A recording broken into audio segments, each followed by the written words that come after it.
Good morning to all.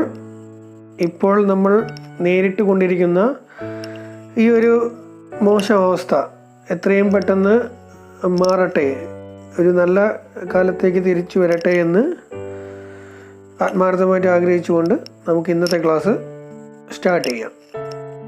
ഇന്ന് നമ്മൾ പഠിക്കുന്ന ടോപ്പിക്ക് വാട്ടർ മീറ്ററിനെ കുറിച്ചാണ്. ഒരു പൈപ്പിലൂടെ ഒഴുകുന്ന ജലത്തിൻ്റെ അളവ് തിട്ടപ്പെടുത്താനാണ് വാട്ടർ മീറ്റർ ഉപയോഗിക്കുന്നത്. അതായത് to determine the quantity of വാട്ടറിൻ്റെ അളവ് കണ്ടുപിടിക്കാനാണ് വാട്ടർ മീറ്റർ ഉപയോഗിക്കുന്നത്. മെയിൻ പൈപ്പിൽ നിന്ന് വീടുകൾ, ഹോട്ടലുകൾ, വ്യവസായശാലകൾ എന്നിവയിലേക്കുള്ള എല്ലാ സർവീസ് പൈപ്പുകൾക്കും വാട്ടർ മീറ്ററുകൾ സ്ഥാപിക്കാറുണ്ട്.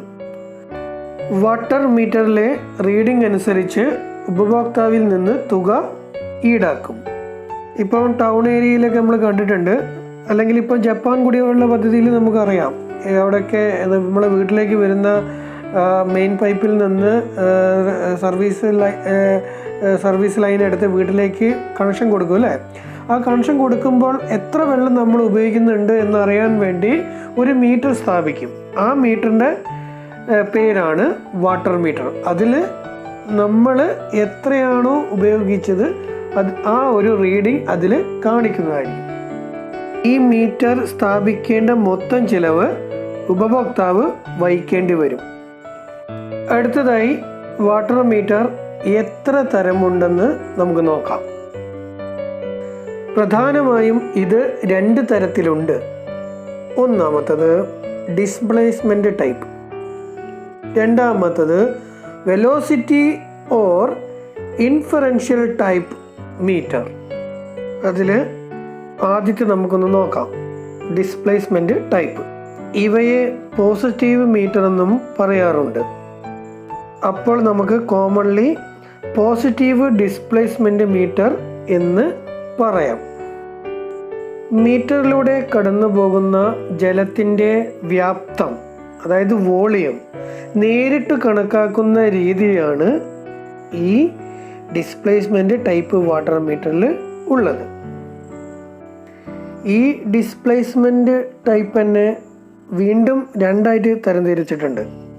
അതിൽ ആദ്യത്തെ ഒന്നാണ് ദ റോട്ടറി ഡിസ്പ്ലേസ്മെൻറ്റ് മീറ്റർ, രണ്ടാമത്തത് റെസിപ്രോക്കേറ്റിംഗ് ഡിസ്പ്ലേസ്മെൻറ്റ് മീറ്റർ.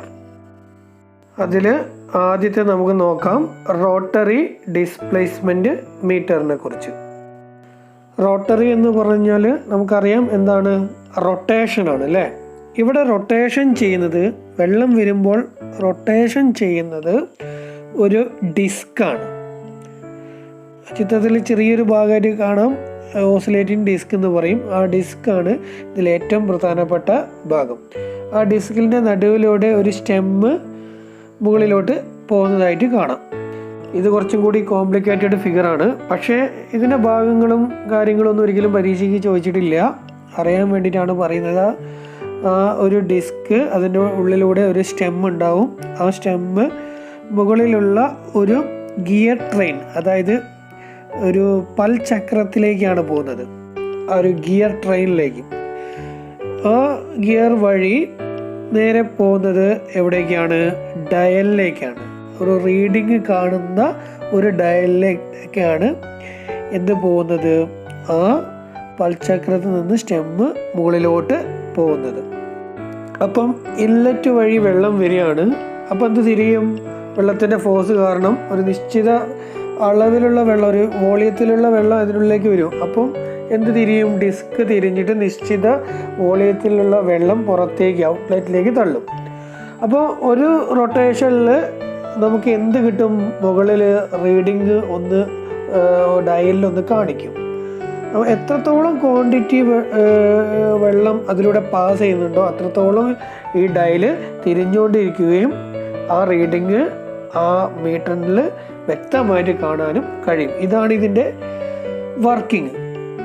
ഇപ്പോൾ മോഡേൺ ആയിട്ടുള്ള വാട്ടർ മീറ്റർ ഒക്കെ ഉണ്ട്. റോട്ടറി ടൈപ്പ് ആയാലും ഏത് ടൈപ്പ് ആയാലും മോഡേൺ ആണ്. കാരണം ഡിജിറ്റൽ ഡിസ്പ്ലേ ആണ് അതിലൊക്കെ ഉള്ളത്.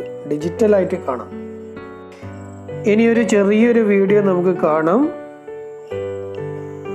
കുറച്ചും കൂടി പഠിക്കാം. Positive displacement meters are still the most prolific custody transfer meter in the world today. Since they directly measure volume, they are also one of the most accurate and reliable meters for measuring the volume of petroleum products. They measure volume directly by continuously separating the flow stream into discrete volumetric segments and precisely measuring this volume in a calibrated measurement section.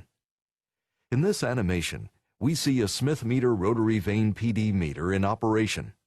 As the transmitter, calibrator housing, and cover with transfer gears are removed, we see the heart of the meter, the rotary vane design.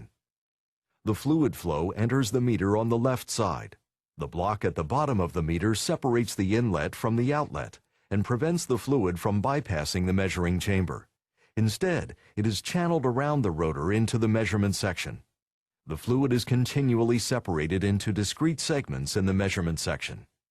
The path of a single fluid segment is highlighted in yellow. As the measured fluid segment is discharged from the meter on the right, the rotor cover is removed, and we see the blades rotating around the shaft. The blades are extended and retracted as the blade rollers follow the profile of the stationary cam. The fluid flow drives the rotation of the rotor and blade assembly in a continuous sequence. The rotor assembly is connected to the meter output shaft by a gear coupling. Each revolution of the output shaft, therefore, represents a precise volume that has passed through the meter. The external gear train. ഇനി നമുക്ക് രണ്ടാമത്തെ മീറ്ററിലേക്ക് പോകാം. Reciprocating displacement metre.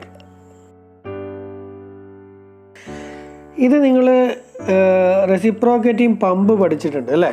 അപ്പോൾ അതിൻ്റെ same working ആണ്. ഉള്ളിൽ എന്തുണ്ടാവും? ഒരു സിലിണ്ടർ ഉണ്ടാവും. സിലിണ്ടറിൻ്റെ ഉള്ളിലൊരു പിസ്റ്റൺ ഉണ്ടാവും.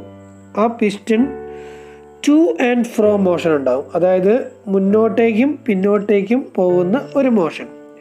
ആ മോഷനിൽ ഇപ്പം ഒരു പിന്നോട്ടേക്ക് പോവുകയാണെങ്കിൽ നിശ്ചിത ഒരു വാക്വം, അതായത് ഒന്നുമില്ലാത്തൊരവസ്ഥ ക്രിയേറ്റ് ചെയ്യും. അപ്പോൾ അതിലേക്ക് എന്ത് ചെയ്യും? വെള്ളം കയറി വരും.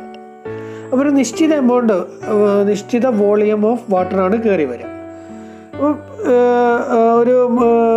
ഒരു മുന്നോട്ടേക്ക് രണ്ടാമതും പിസ്റ്റൺ പോകുമ്പോൾ ആ നിശ്ചിത വെള്ളം എവിടേക്ക് പോകും?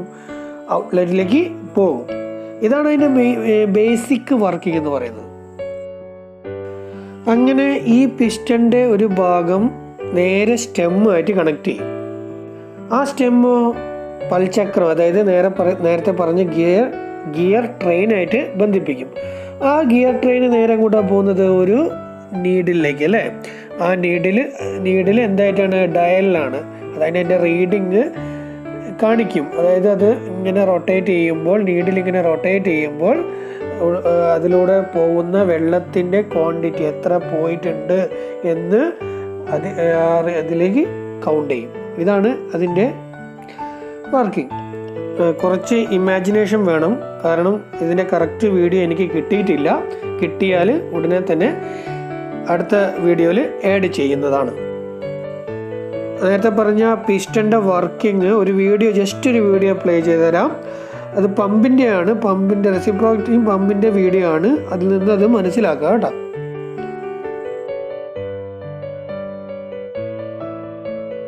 Reciprocating pump is the piston pump represented here.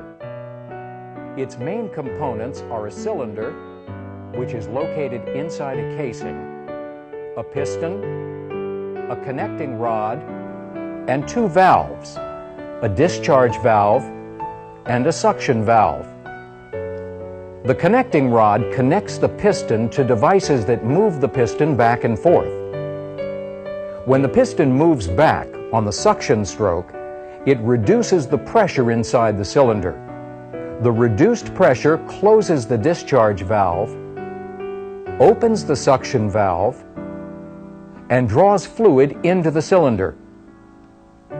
When the piston moves forward on the discharge stroke, It exerts a force on the fluid that increases its pressure. The increased pressure closes the suction valve, opens the discharge valve, and pushes the fluid out of the pump. വീണ്ടും പറയുകയാണ്, ഇപ്പോൾ കാണിച്ചത് reciprocating പമ്പാണ്. പക്ഷേ piston cylinder ഒക്കെ മനസ്സിലാക്കാൻ വേണ്ടിയിട്ടാണ് ആ video ഞാൻ കാണിച്ചിരിക്കുന്നത്. അല്ലാതെ അതല്ല എന്ത് റെസിപ്രോക്കേറ്റിംഗ് മീറ്റർ. ബാക്കി നമുക്ക് അടുത്ത ക്ലാസ്സിൽ പഠിക്കാം.